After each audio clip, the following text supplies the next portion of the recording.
নমস্কার বন্ধুরা, ডলি ঘরকন্যা আপনাদের অনেক অনেক স্বাগত। এই দেখুন, আমি নিয়েছি কয়েকটা বরবটি। বন্ধুরা, বরবটিগুলো একটু একটা একটু একটু পাকা পাকা হয়ে গেছে, কারণ এগুলো আটির মধ্যেই এরা এরকমই মিশিয়ে বিক্রি করে। তো এরকমই এসে গেছে একটা। তো কোনো অসুবিধা নেই, আমি এই দানাগুলো পরে বের করে নেব। আমি এটা বানাবো ভর্তা। এই দেখুন, আমি বরবটিগুলো সুন্দর করে ধুয়ে নিয়েছি। কয়েকটা বরবটি এরকমই ছোট ছোট আটি এখানে এরকমই করে বিক্রি করে, মানে বেঁধে বেঁধে। তো এই বরবটিগুলো আমি ভালো করে ধুয়ে নিয়েছি। এটা এবার আমি ভাতের মধ্যে সেদ্ধতে দিয়ে দেবো। এটাকে আমি এই দেখুন, ভাতটা আমার হালকা হালকা এই দেখুন ফুট এসে গেছে, এর মধ্যে আমি দিয়ে দেবো। আমি বেঁধে নিয়েছি আটিটা, এর মধ্যে আমি দিয়ে দেবো। এগুলো বড় বড় না, এই জন্য যাচ্ছে না ভেতরে। এই দেখুন, এর মধ্যে আমি দিয়ে এটাকে ভালো করে ঢাকা দিয়ে দেবো। আমি ভর্তার জন্য এমন কিছু লাগবে না, একদম কম মশলা লাগবে। এই দেখুন, শুকনো লঙ্কা আর কয়েকটা বড়ি আমি ভেজে নেবো। এই কালো বড়ি নয়, কয়েকটা এই দেখুন এই সাদা বড়ি আমি সুন্দর করে তেল দিয়ে লাল লাল করে ভেজে নেব। এই দেখুন বন্ধুরা, আমি ভেজে নিয়েছি বড়ি আর নিয়েছি শুকনো লঙ্কা 3খানা ভাজা, ভালো করে তেল দিয়ে ভেজে নিয়েছি। এই দেখুন একদম মচমচে করে। আর নিয়েছি কাঁচা পেঁয়াজ, এটা আমি কাঁচা মাখা বানাবো, মানে ভর্তা, কাঁচা ভর্তা বানাবো। এই দেখুন নিয়েছি কিছুটা নুন, নিয়ে নেবো স্বাদ মতো। এটা আমি ডলে নেব। বন্ধুরা, আমার ভিডিওগুলো যদি আপনাদের ভালো লেগে থাকে তাহলে প্লিজ সাবস্ক্রাইব করে আমার একটু পাশে থাকবেন। আর যারা ভিডিওগুলো দেখছেন বন্ধুরা, প্লিজ লাইক আর কমেন্ট করে জানাবেন আমি ভিডিওগুলো কেমন বানাচ্ছি। এই দেখুন,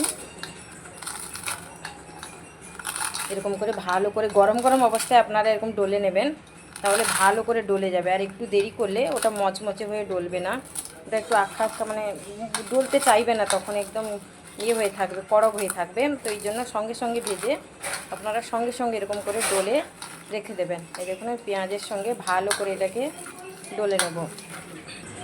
এই দেখুন, আমার বরবটিটা খুব সুন্দর সেদ্ধ হয়ে গেছে। বন্ধুরা, এখানে এরকমই বরবটি পাওয়া যায় দেশের ঘরে, একটু লম্বা, একটু মানে একটু গ্রিন গ্রিন, একটু অনেক বড় লম্বা থাকে, আর একদম কচি পাওয়া যায়। এটা তেমন কচিও নয় আর তেমন মানে বয়সও হয়নি, মোটামুটি মিডিয়াম ছিল। তো এটা দিয়েও বানাতে পারেন, আর কচিগুলো হলেই তো আরও আর বলার নয়, আরও সুন্দর হতো। কিন্তু যেখানে যেরকম পাওয়া যায় ওখানে ওরকমই বানাতে হবে। এই দেখুন, বরবটিগুলো সেদ্ধ হয়ে গেছে। আমি এবারে একটু ঠান্ডার অপেক্ষায় আছি, একটু ঠান্ডা হয়ে গেলে আমি এগুলো এর সঙ্গে এটা এবারই ডলে নেব। এই দেখুন, ভাতগুলো ছাড়িয়ে নিয়েছি।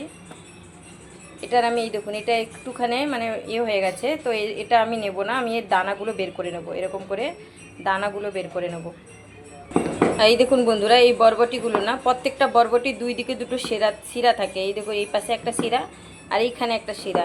এইগুলো আমি না সব টেনে বের করে দেবো, শিরাগুলো নেব না। শিরাগুলো এই দেখুন এরকম করে, এই দেখুন এরকম করে শিরাগুলো আপনারা টেনে বের করে দেবেন। দুই দিকে দুটো শিরা থাকে, হালকা হাত নাখুন দিয়ে, মানে একটু নখ দিয়ে হাত চাপ দেবেন, তো বেরিয়ে আসবে। এই দেখুন, এরকম লম্বা লম্বা হয়ে শিরাগুলো বেরিয়ে আসবে।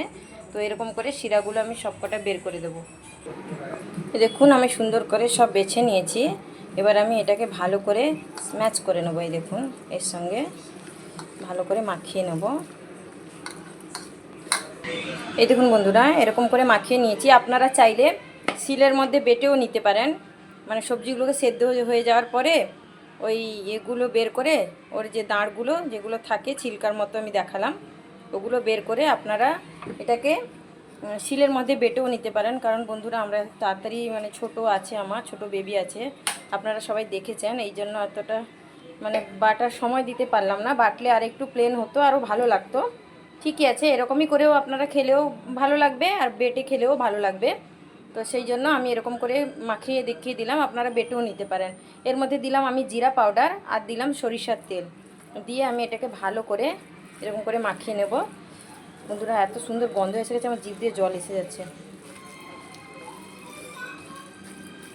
এরকম করে মাখিয়ে নেব। এই দেখুন, আমার ভর্তাটা পুরো রেডি, বরবটি ভর্তা পুরো রেডি আমার। এই দেখুন কত সুন্দর হয়েছে। এইটা দিয়ে আর একটু ডাল, বাস, আর কিছুই চাই না। এত সুন্দর হয় ভর্তাগুলো হলেই না, ভর্তা হোক ভুনা হোক, একটু ডাল হলে বাস, আর কিছুই চাই না। ওটা দিয়ে আমাদের সবার খাওয়া হয়ে যায়। এই দেখুন কত সুন্দর হয়ে গেছে, লুকটাও কত সুন্দর এসে গেছে।